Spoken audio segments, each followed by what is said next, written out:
Hi. Today we will see how to implement light and dark themes in a web page. Let's see the code. This is the generic HTML code here. In the body tag, we have an h1 tag, where we have written some data. In the head tag, we have a style tag, where we will write the CSS code. First, we set the light and dark color schemes like this. In the body tag, we write the colors of the body and the text color of the h1 tag. Here, we set the background color of the body.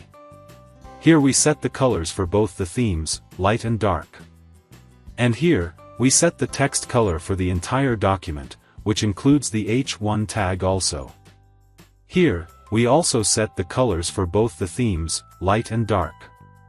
So basically, when the selected theme is light, the background color will be white, and the text color will be black.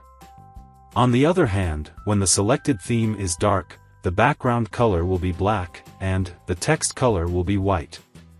Let's open this web page in a browser and check.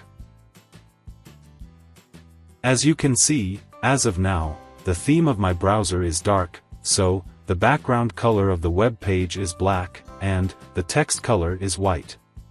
Now, I will change the browser theme to light. Now, since the theme is set to light, the background color is white, and the text color is black. So this is how you can manage the light and dark themes in a web page. The link to download this code is given in the description box under this video. Thanks for watching.